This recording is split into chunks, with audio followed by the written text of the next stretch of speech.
empezar con esta sesión de preguntas. Hay unas que me parecen muy interesantes para que las miremos entre todas.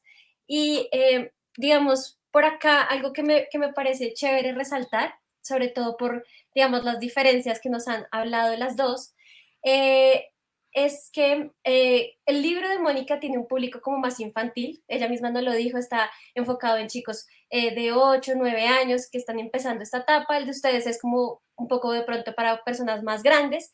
Y por acá alguien en el chat nos hizo una pregunta muy específica sobre esto. Nos están preguntando que cómo se pueden tratar estos temas, o sea, ¿hay alguna recomendación para tratar con muchachos ya mayores que están en el proceso, o sea, que ya pasaron, digamos, por este proceso, pero que no han tenido información al respecto? Y desde ahí me gustaría como ver cuáles son las diferencias que creen ustedes que pueden traerse entre trabajarlo con chicos ya mayores que posiblemente ya han tenido algunas de las experiencias que se viven durante esta etapa, o con niños que apenas van a empezar el proceso. Bueno, empiezo yo. A mí me encantaría, yo siempre digo que me encantaría que cualquier niño antes de empezar la pubertad pudiera leer el cuento, o sea, que estén informados antes de empezar. Claro, después vamos tarde ya, siempre vamos tarde. Pero bueno, la información al final pues siempre es buena y al final, pues si se informan cuando son más mayores, pues van a encontrar otras formas de información, a veces en el móvil, en el celular, que no van a ser adecuadas, van a ser informaciones no adecuadas, con lo cual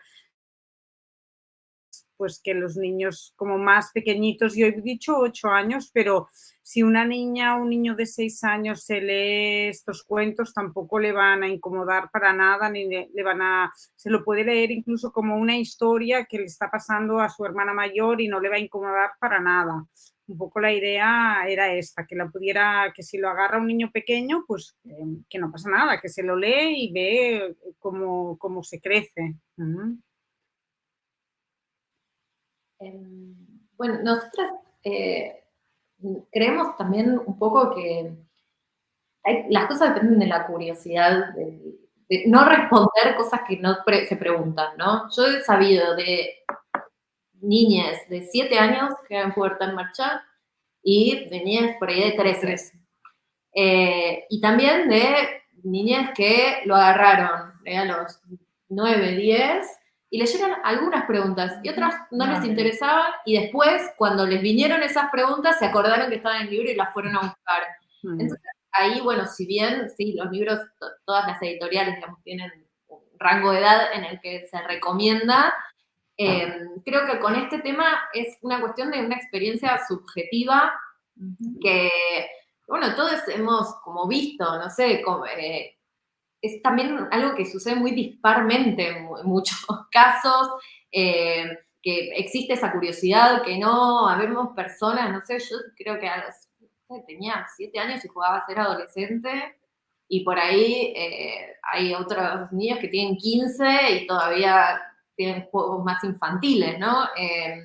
Entonces ahí creo que hay algo, que el libro está ahí, y que justamente esto que decía Mónica, también pensar en la autonomía del lector, la lectora, el lectore. El libro está ahí para quien lo quiera agarrar y quiera saber del tema. No sé, ¿vos querías decir? No, yo quería agregar que me parece que el libro, nosotros en el proceso de escritura también nos sirvió para revisar muchas de las cosas que habíamos aprendido y también aprendimos al momento de pensar cómo explicaríamos eso a un chico o una chica, a un niño o una niña. O sea, creo que hay algo de ese proceso que les pasa a las personas adultas también al leer el libro, que quizás algunos conceptos, y lo mismo debe pasar leyendo el libro de Mónica, que tuve la suerte de poder leerlo, que al momento de acercarse al material uno creía que, bueno, o quizás era más cómodo explicarlo de otra manera y al volver a leerlo decís, cierto, de esta manera es mucho más claro. Bueno, hay algo de ese aprendizaje que yo creo que nos atraviesa a todos y a todas en todas las edades y en todos los momentos. Si es alguien que ya la atravesó la pubertad, bueno, quizás acercarse al libro se va a acercar con otras preguntas, con otras curiosidades, y quizás hace mucho de eso que ya había aprendido que desande o que revise y vuelva a transitar, digamos. Me parece que en eso no hay límite, incluso para personas adultas, como decía antes, de las personas cuidadoras o de la familia. Sí, nosotras mismas hemos aprendido leyéndolo. O nos pasó de gente de, no sé, 60 años que nos dijo, ay, no sabía esto, ¿no? Y también, bueno, esto sí nuestro límite, más que para abajo, digamos, fue para arriba, ¿no? Como pensar un corte, porque a los 15, 16 años todavía está sucediendo la pubertad, pero sí lo que dejamos afuera del libro fue el intercambio de prácticas sexuales. Sí, tenemos una página sobre masturbación, una sobre orgasmo, una sobre eyaculación, pero sí, como que hicimos el corte, por ahí el corte etario ahí, como en el momento de, pensando en un público que no tenga todavía esa curiosidad por el intercambio de prácticas sexuales, o que bueno, que la tenga, pero que en este libro no va a encontrar esa parte. Súper. Y en realidad, a la pregunta, por ahí, a la hora, yo me imagino en mi cabeza de profe, a la hora de planificar una actividad para adolescentes que por ahí ya iniciaron la pubertad hace tiempo, bueno, una estrategia siempre bienvenida es tratar de volver sobre la propia experiencia, para poder reflexionar sobre ella y para poder pensar el presente también, ¿no? Entonces, de esa manera se puede pensar lo que pasó, cómo pasó y cómo eso influye en el presente y, bueno, cómo pensarlo para el futuro también. Listo. Teniendo esta idea de trabajarlo como en clases o con docentes, hay dos preguntas que me gustaría unir que vinieron del público. La primera, que viene de María Fernanda, nos dice cómo podría hablar sobre o cómo tocar el tema de la pubertad en el salón de clases.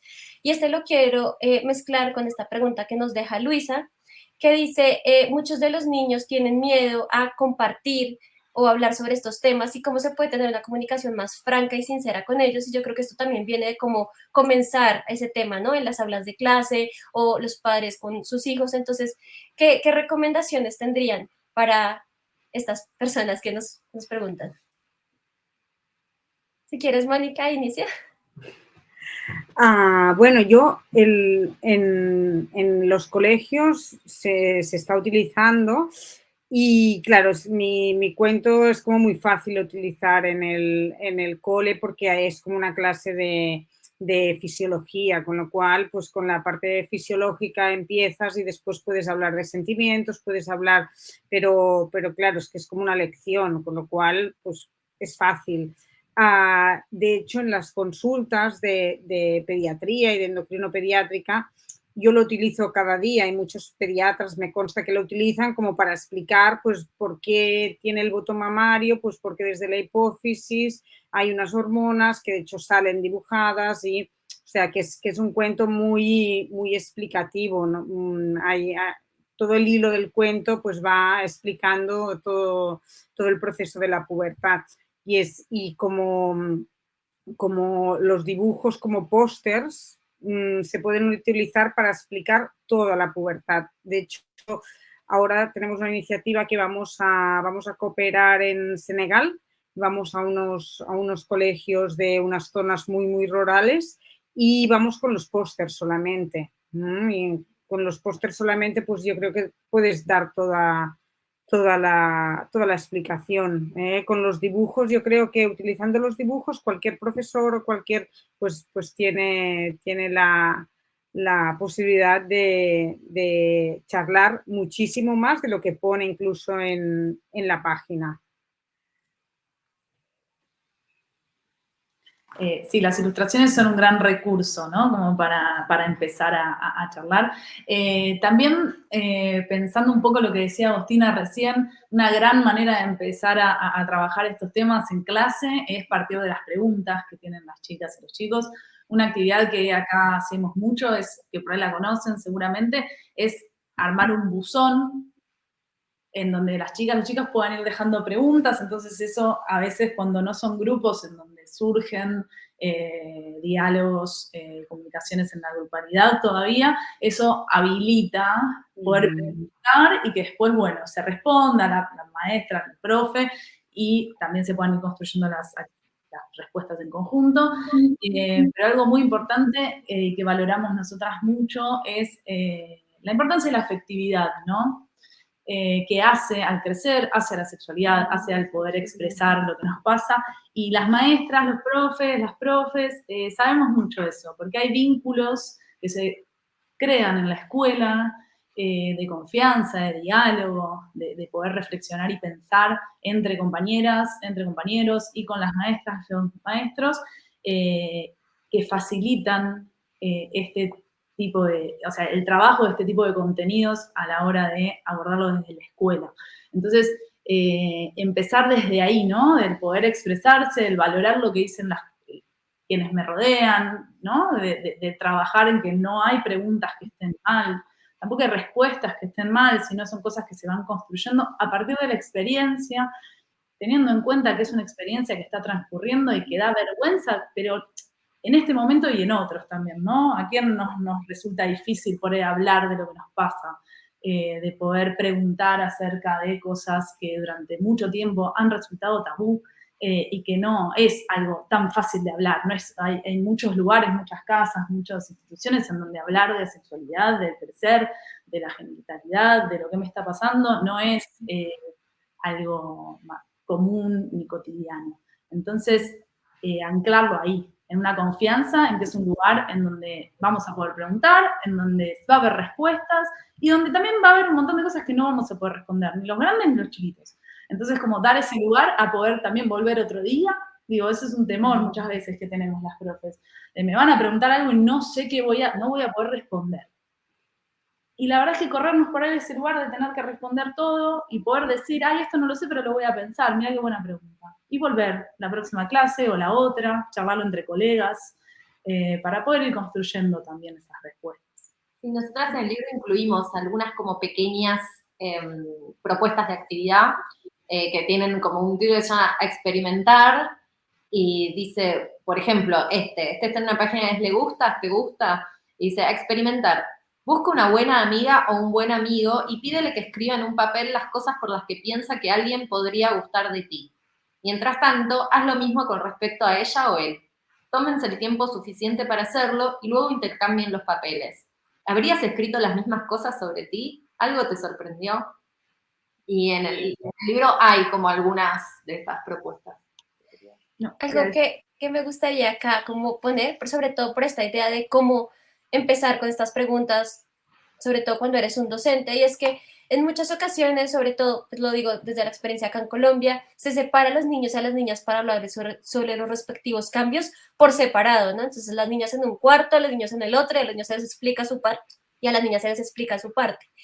¿Creen ustedes que tanto como padres como docentes es importante que se haga esta diferenciación o que no se haga esta diferenciación, digo, y que tanto niñas como niños aprendan no solo su cuerpo, sino de los cuerpos del género opuesto? ¿Por qué? Y también, pues, digamos que me parece interesante pensar en los libros de Mónica, que ya nos explicó que los hizo inicialmente separados, pero que si los volviera a hacer, le gustaría hacerlos juntos. Entonces, también un poco como para hablar sobre esta idea de separar a niños en un lado y niñas en el otro. ¿Cómo lo ven? Sobre todo una parte como de, vamos a empezar con estas preguntas. Mira, yo tengo hace 10 años ya que voy a distintos colegios a hablar de pubertad con el cuento, pero vaya, hablar de pubertad a chicas y a chicos. A mí me encantaría poder ir a un colegio en una misma clase y tener chicos y chicas y que todos pudieran preguntar y no se rieran y escucharan a sus compañeros. Pero mi experiencia es que cuando lo haces por separado, sobre todo las chicas, pues preguntan un montón, preguntan sobre el flujo, preguntan sobre la regla, preguntan sobre un montón de cosas. Y claro, esto también, como las chicas hacen la pubertad antes que los chicos, yo lo suelo hacer esto en la clase de quinto, que sería como 11 años, ¿vale? Claro, a los 11 años las chicas están ya 11 o 10 años, las chicas están empezando pubertad y los niños están súper chicos, súper tontitos, súper pequeñitos, con lo cual las chicas preguntan cosas y los chicos se ríen y entonces las chicas no preguntan, con lo cual en un mundo ideal, chicos y chicas juntas, todos preguntando y todos escuchando y todos respetando. A la práctica, a veces o sea, el atreverse a preguntar y que haya un buen flujo de la charla, muchas veces es mejor separado. Aunque no es que esté a favor de esto, pero a la práctica esto es una cosa que pasa. Con una buena preparación desde pequeñitos tendremos que conseguir que se pueda preguntar juntos. No sé cómo están aquí, igual están mejor en Argentina que en mi país, pero bueno. Estamos intentando, pero no creo, Mónica, yo coincido en que hay algo que vos traes que tiene que ver con la estrategia, quizás con ese espacio de intimidad que se puede generar, que a veces puede ocurrir esto que vos decís y lo comparto, y aquí en muchas escuelas en Argentina esta sigue siendo una realidad, digamos, que venga una empresa, un laboratorio, que venga a contar, por ejemplo, hablar sobre menstruación, una marca de toallitas, y hablar solamente con las niñas. Eso sigue ocurriendo aquí también en Argentina, por supuesto.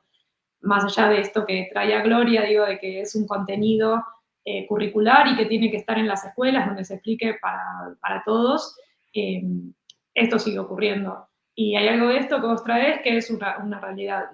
Acá nosotras cuando escribimos el libro intentamos con mucho cuidado que eso no pasara, porque había algo al momento de explicar los cambios, por ejemplo, que era una manera sencilla, era poner, bueno, a los chicos les pasa esto, a las chicas les pasa aquello, y nos esforzamos mucho por hacer que en cada una de las partes aparezca todo entremezclado, digamos, por ejemplo, la altura, la voz, digamos, en algunos momentos hubo que hacer algunas salvedades, por ejemplo, bueno, en distintos lugares, o una página que tiene que ver con los pechos, con los pelos, la vulva, pene y testículos, digamos, cómo presentarlos todos, teniendo en cuenta esto que decía Mónica, de que si al separarlos, pareciera que los chicos se pierden de una información también, porque después no saben qué es la menstruación, cuándo los momentos de fertilidad, por ejemplo, qué ocurre en el sangrado, trabajar sobre los tabúes que circulan alrededor de la menstruación, los mitos, las falsas ideas, digamos, las falsas creencias que circulan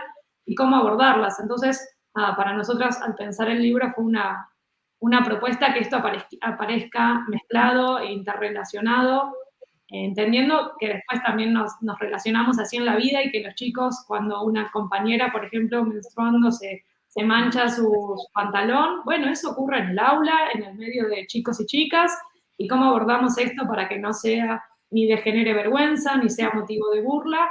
Todos tenemos que saber qué está ocurriendo ahí, así que es algo en lo que creemos en pos de lo que hay que trabajar, sabiendo que aún hoy sigue siendo una temática tabú y que nos da vergüenza hacer ciertas preguntas o entrar en confianza si hay personas del otro género presentes en el salón, sí, claramente. Sí, en ese sentido nos ayudaron bastante. Bueno, las ilustraciones fueron cruciales. Cosas que por ahí no se ven exactamente, pero nosotras sabemos que están, como por ejemplo hay unos genitales intersex,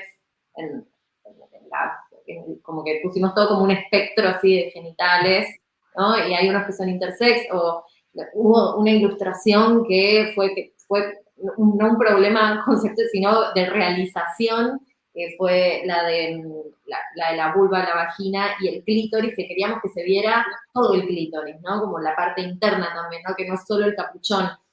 Entonces eso se hizo como en bueno, Martina, la ilustradora, la verdad que fue quien no lo muestres igual porque YouTube puede llegar a censurarlo. Bueno. Lo iba a mostrar. Sí. La pueden ver porque tienen acceso al libro, porque es una ilustración bastante explícita, y nos parecía muy importante que apareciera el clítoris, pero no solo un puntito y una flecha que dijera clítoris, sino que se viera toda la estructura y esto, y bueno, la parte interna. También mostrar el pene como sin erección, con erección. Entonces, bueno, fue todo un desafío ahí, esta cuestión, y bueno, y también eso, que no estuvieran asociados a un género, también pensando en que esto lo podrían leer niñas que tienen ciertas corporalidades y otras identidades, ¿no? O que pasan por una transición. Nosotros en Argentina tenemos ley de identidad de género y eso garantiza, ¿no? que las infancias puedan transicionar y tengan los instrumentos para transicionar acorde a su percepción. Entonces tampoco queríamos decir las niñas tienen estas partes del cuerpo y los niños tienen estas partes del cuerpo, porque sabíamos que podía haber personas que lo leyeran y no tuvieran esa correspondencia y no queríamos justamente dejarlos afuera. Sí, y sin dudas es un desafío trabajar en las aulas proponiendo otras dinámicas que no sean las que hemos aprendido y las que están más naturalizadas.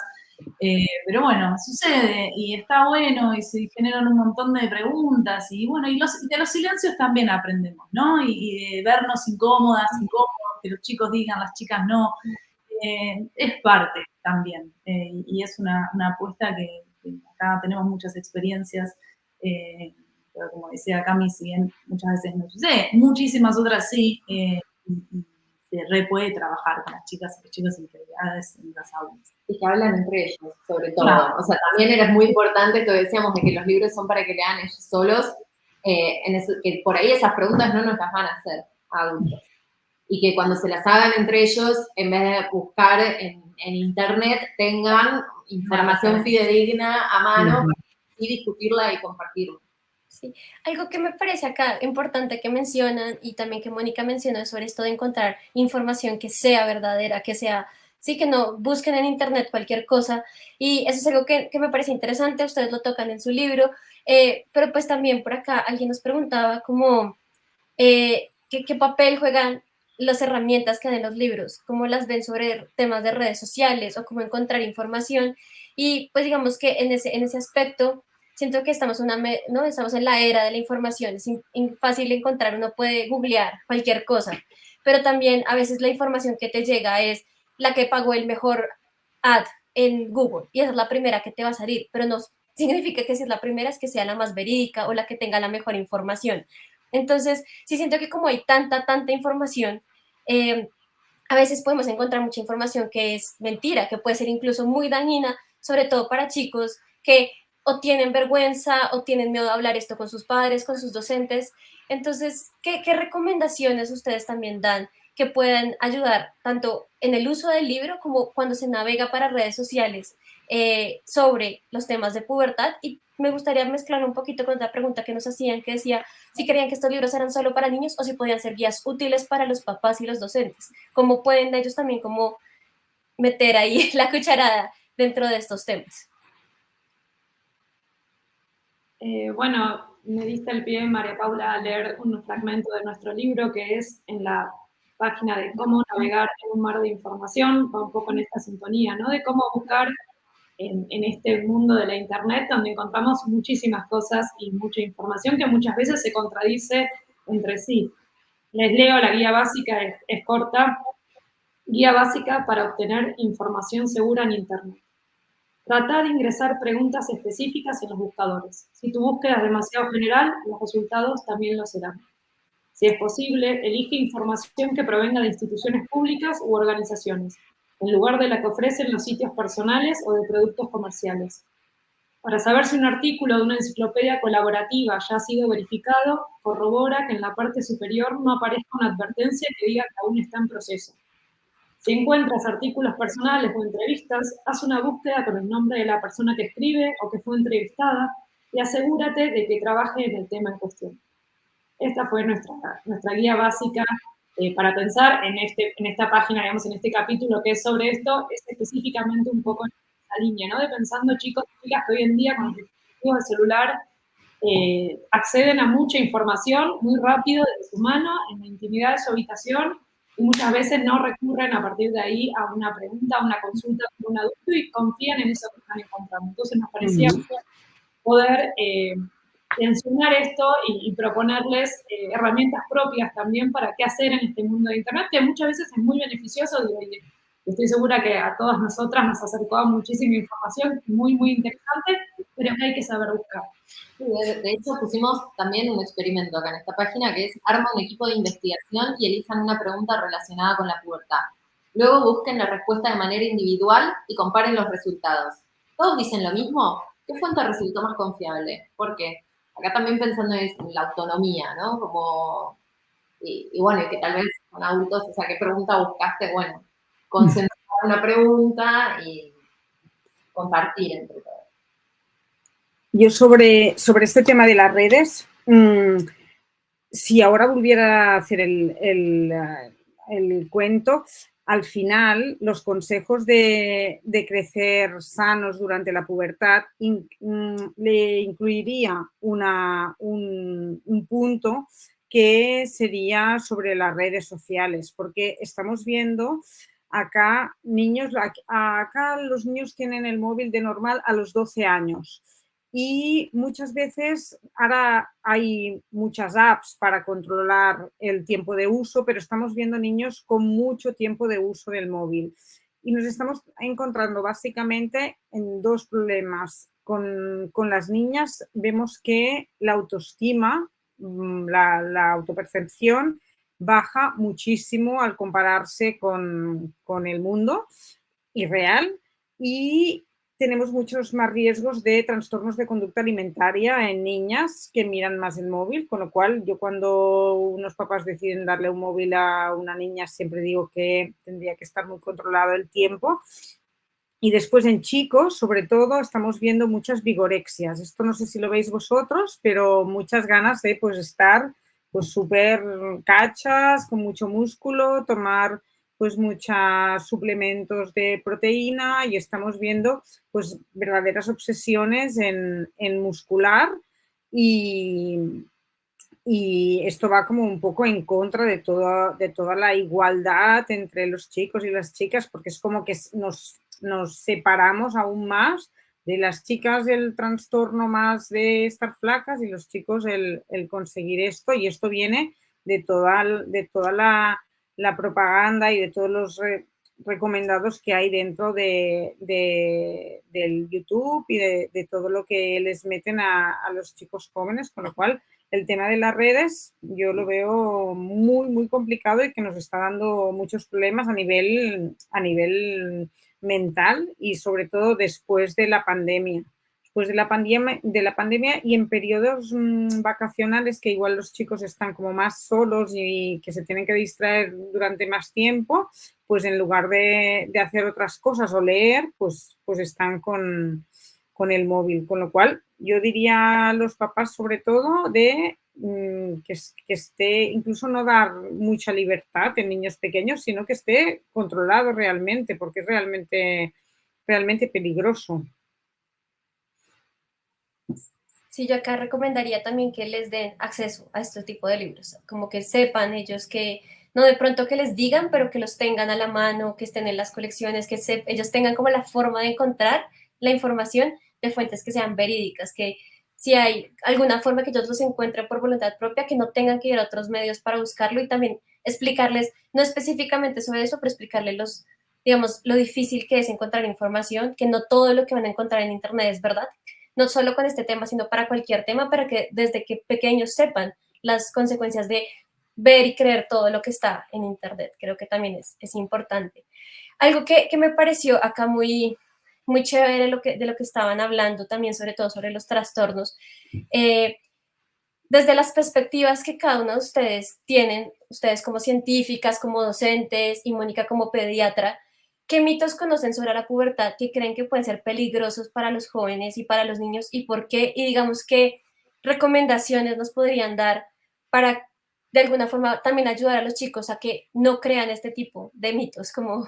Y no sé si quieren, nos han pedido mucho que si pueden leer partes de los libros, me gusta que ustedes las chicas han estado leyendo varios, pero no sé si Mónica tenga alguna parte de su libro que nos quiera compartir, que nos ayude con este tema.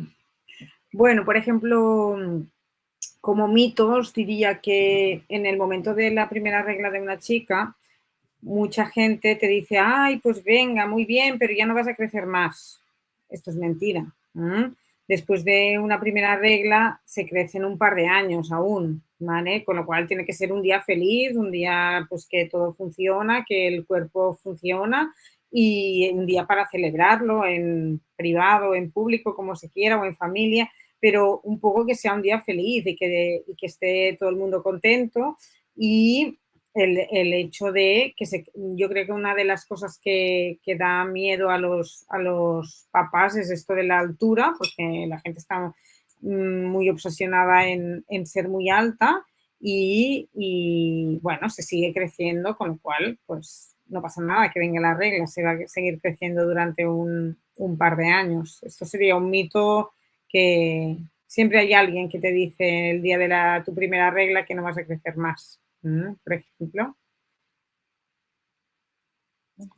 Y después, si queréis, sí, os leo, por ejemplo, los 10 consejos para crecer sano, que son así como muy rápidos, que son consejos de salud. Aquí se ve la parte de pediatra, les enchufamos aquí cosas de salud, como por ejemplo comer 3 frutas y 2 raciones de verduras al día, y entonces explica lo que aporta vitaminas y energía, tomar 3 lácteos todos los días, que pueden ser leche, yogur o queso, y esto aporta calcio para los huesos.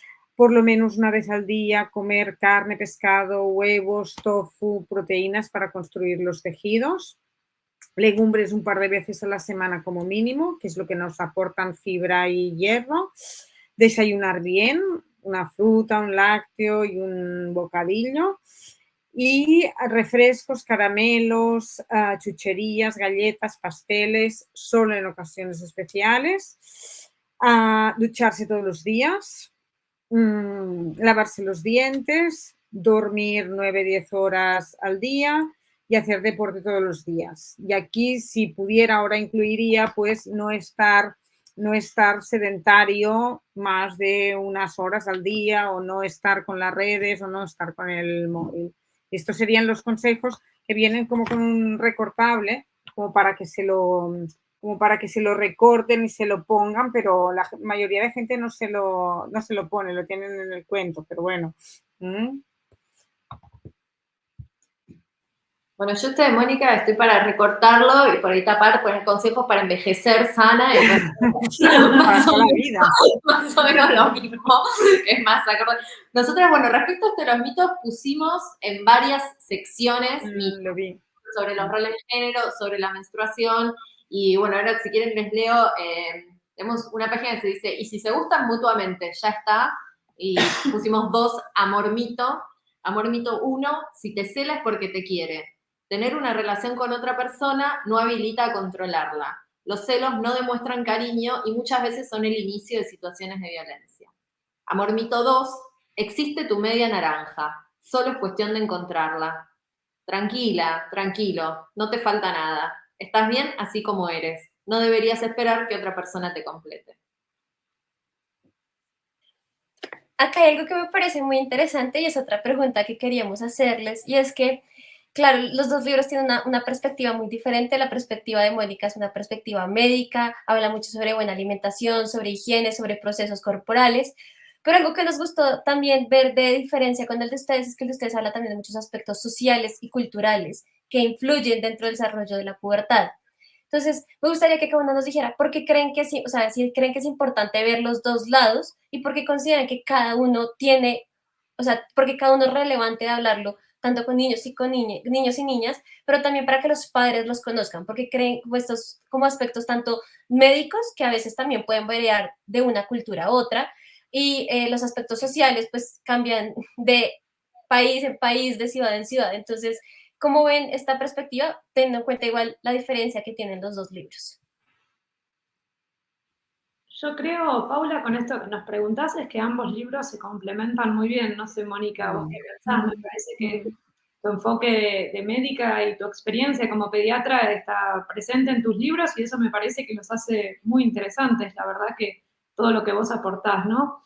Y en ese sentido creo que vamos a coincidir seguro en abordar ambas cosas, digamos. Si bien en esto que los libros se complementan, me parece que está buenísimo, por ejemplo, aquí en Argentina, y me imagino que también en sus países, la pubertad se liga mucho con la adolescencia, ¿no? Como ese momento en que los chicos están intratables. Entonces, parece que pareciera que los chicos y las chicas están intratables, ¿no? No, siempre es así. Entonces pasa que si algún chico o chica empieza a pegar el estirón, por ejemplo, ya empiezan con, no, ya va a empezar a querer, y no sé, como estos temores que agarran en la familia. Entonces, a veces se lo enfoca solamente en lo biológico, como en los cambios en el cuerpo y en hablar en la transpiración, estas cuestiones, los pelos o estas cosas, cambios que ocurren, y otras veces pareciera solo enfocarse en el cambio actitudinal o en los intereses que los chicos y las chicas empiezan a tener.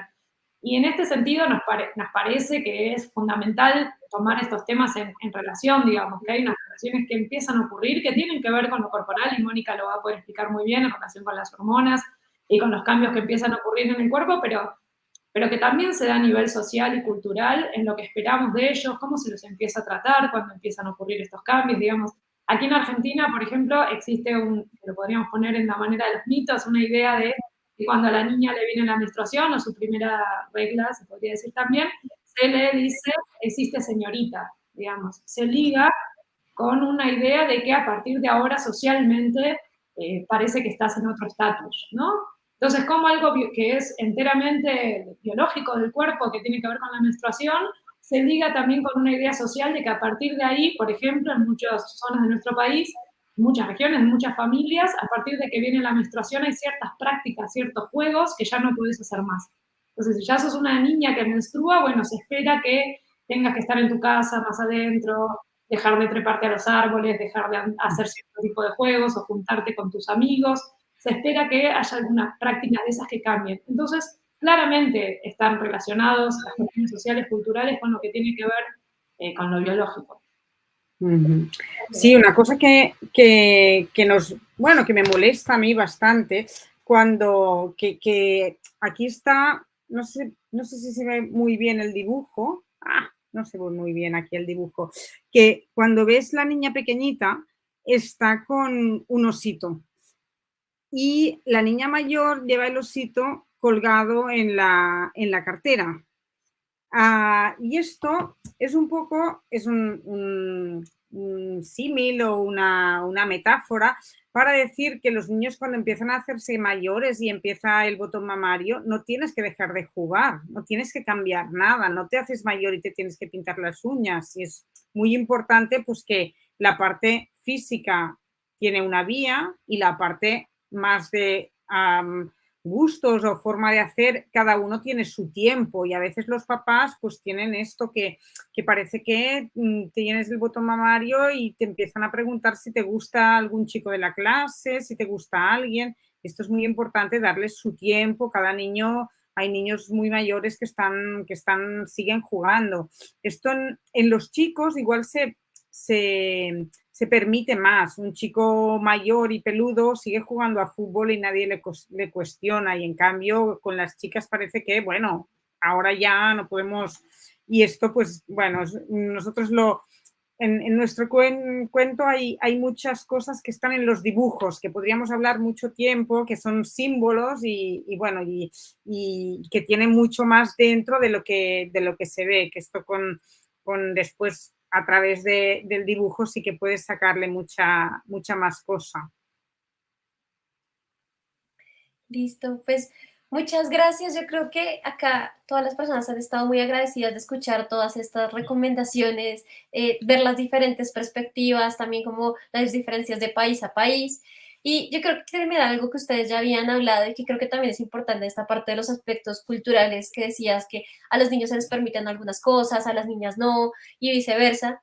Y también pensándolo como hablabas de los trastornos que se pueden crear a partir de las mentiras en Internet, hay como una parte importante de hablar sobre la autoestima, que digamos que es algo es una de las cosas que más se puede afectar en este proceso de pubertad.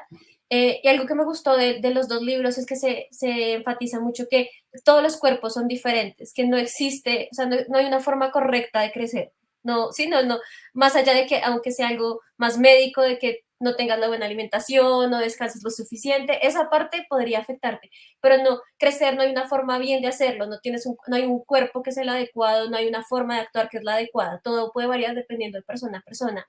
Y algo que nos gustaría como que nos dieran su perspectiva es cómo creen que tener más información sobre el tema puede ayudar a que el desarrollo de los jóvenes esté ligado al desarrollo de su autoestima, como saber más sobre el tema les puede ayudar a esto.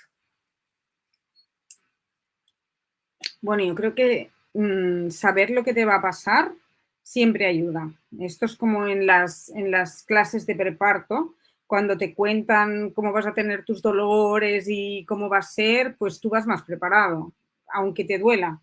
vas más preparado. Yo creo que el saber es muy bueno. Los niños, a partir de la pubertad, nosotros en la portada le pusimos un espejo, tanto en el chico como en la chica, porque es normal a partir de la pubertad mirarte más. Y esto no es una cosa mala, es una cosa buena mirarte más para gustarte a ti y gustar a los demás. A veces, esto hay 2 momentos en la vida que pasa. Esto pasa a partir de los 6 años. A partir de los 6 años los niños tienen percepción de su cuerpo, antes no mucho. Si haces un dibujo a veces de un niño que es bajito y negrito, pues se puede dibujar como él quiera. A partir de los 6 años él toma conciencia de su cuerpo y a partir de los 11 o 10 empiezan a tomar conciencia de su cuerpo y querer gustar a los demás y querer ser igual a la mayoría, o sea, querer ser lo más normal posible para pasar desapercibido. Y esto es un trabajo de los mayores, pues si tienes un pelo rizado naranja, pues esto es súper especial, pero al adolescente de normal no le va a gustar porque lo diferente no les gusta y esto forma parte pues de la fisiología humana pero bueno, el saber esto yo creo que es un trabajo también de las familias, el quererse como familia y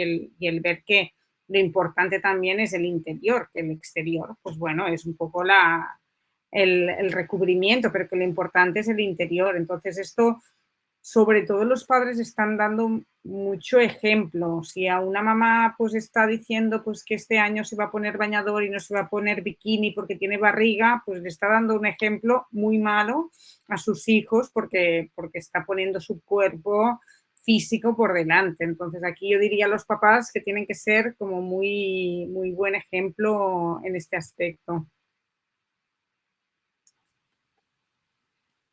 Sí, yo creo que, como dice Mónica, conocer siempre nos ayuda, ¿no? A entender y a poder transitar las cosas que nos pasan desde otro lugar que no sea el de la incertidumbre y la sorpresa. Pero bueno, también, digo, y también conocernos nos hace como poder sentirnos mejor, ¿no?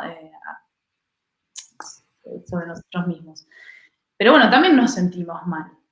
Y no está mal sentirse mal, no está mal que haya algo que no nos gusta, no está mal querer cambiar algo, siempre y cuando lo podamos compartir, podamos pensar eso con otras personas, con pares o con adultos. Entonces, por ahí, en el fortalecimiento de la autonomía, nosotras siempre hablamos de un concepto que nos gusta mucho, que es el de la autonomía relacional, que tiene que ver con entender que no estamos solos en el mundo, que estamos rodeados de pares y que poder compartir lo que nos pasa hace a que lo podamos pensar, a que lo podamos procesar, elaborar y no negar, ¿no? Porque nos sentimos mal a veces y a veces algo nos da vergüenza o pasó algo y nos hace sentir mal o nos arrepentimos de haber dicho algo o algo nos da bronca. Entonces está bueno poder compartirlo, poder tener, nada, ¿no? Asociar eso que nos pasa a por qué nos pasa. Y para poder para que las chicas y los chicos puedan también ir creciendo más libremente y fortaleciendo su autonomía y nada, con otros. Listo. Ya acá una pregunta como para cerrar todo. Alguien nos preguntaba, ya no logré encontrar la pregunta en el chat, pero alguien nos preguntaba que si tenían experiencias propias que hubieran puesto dentro del libro. Yo sé que Mónica las tiene porque lo hizo a partir de sus consultas médicas.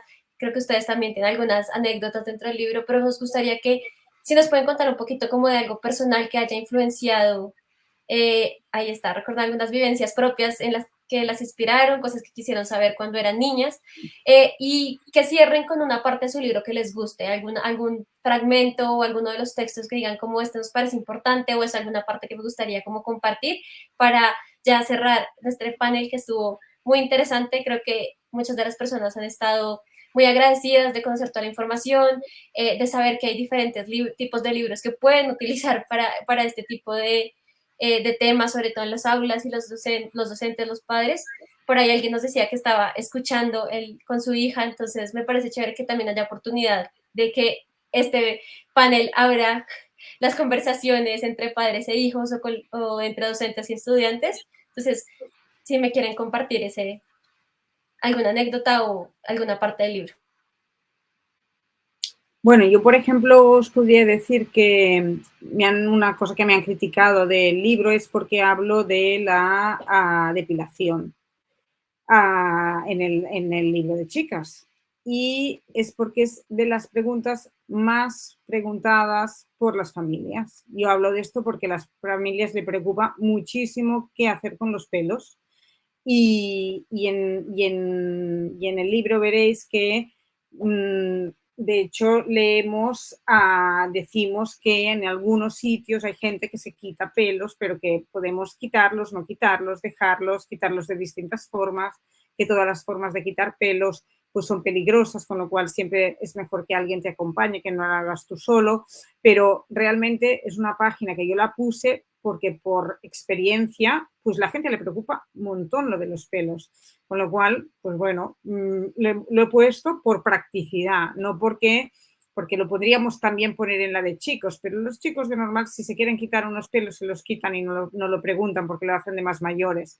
Y en cambio, pues esto lo pusimos aquí y he tenido de movimientos feministas a muchas críticas. ¿Por qué ponéis lo de los pelos? Pues bueno, en nuestra sociedad la mayoría de chicas se quitan pelos en algún momento de su vida, con lo cual lo he puesto y ya está, y aquí está. Y si queréis después pues leo una parte, pero os dejo hablar a vosotras antes. Mónica, nosotras también incluimos lo de la depilación, aparece en nuestro libro, ¿sí? en cuenta, Sí. y que es otro de los formatos que aparecen en el libro, y dice: a tener en cuenta, durante la mayor parte de la historia de la humanidad, nadie se sacó ni un pelo. Actualmente hay personas que se depilan o se afeitan y otras que no. ¿Por qué crees que lo hacen? ¿Por qué crees que no lo hacen? Un poco también en esta línea, ¿no? Claro, que claramente a veces es una consulta o algo que no gusta o que quiero tener más o que quiero tener menos y que quiero que se vayan, y claramente es una preocupación, puede ser una preocupación. Y después, bueno, respecto a nuestras propias experiencias, por ahí no las dicen explícitamente, hay alguna experiencia de pubertad en nuestras presentaciones al final, pero bueno, Cami y yo vivimos nuestra pubertad juntas. Así que creo que más que eso, no sé qué puede haber más de experiencia que escribir un libro sobre pubertad con una amiga con la que viviste la pubertad, ¿no? Tal vez no están como ella dice. Y bueno, y con Glo también, digamos, a lo largo de toda la... Hubo bastante también del libro que fue verificación de anécdotas, ¿no? Como, yo me acuerdo que me pasó tal cosa, o que tenía un compañero, o que en una clase alguien dijo no sé qué, fue como... Che, pero esto es así o solo nos pasó a nosotras. Y también hay como ¿no? También rechequear que nuestra pubertad pasó hace, no sé, 20 años. Entonces, no es la misma vivencia de esto que decíamos. Los cuerpos no expresan sus características biológicas en el vacío, se expresan en sociedades y culturas, entonces no podemos pensar que hay aspectos biológicos y aspectos culturales.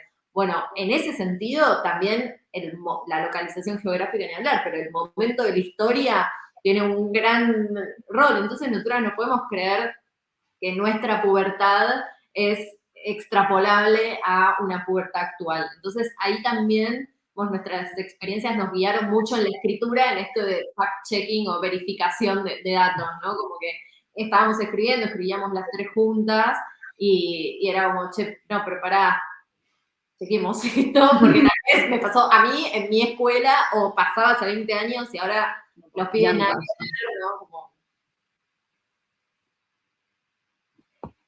Listo, Moni. No sé si nos quieres compartir el texto. Bueno, yo, mira, os compartiré la última página que veis aquí a Mía, que está en su habitación, que esto es una cosa que a los papás les preocupa mucho, esto del adolescente que se aísla. Yo siempre les digo que es normal, que se tiene que aislar, y está en su cama con medio la ropa por ahí, escuchando su música, y hay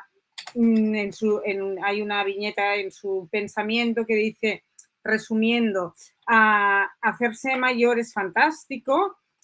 Quiero decir que lo peta es como, es guay, que es total y es muy guay, y si no ya lo verás. Un poco como desde como un lenguaje así un poco infantil, un poco de jerga así de juvenil, como diciendo, ya verás que está muy bien hacerse mayor y tienes mucha libertad y está muy bien.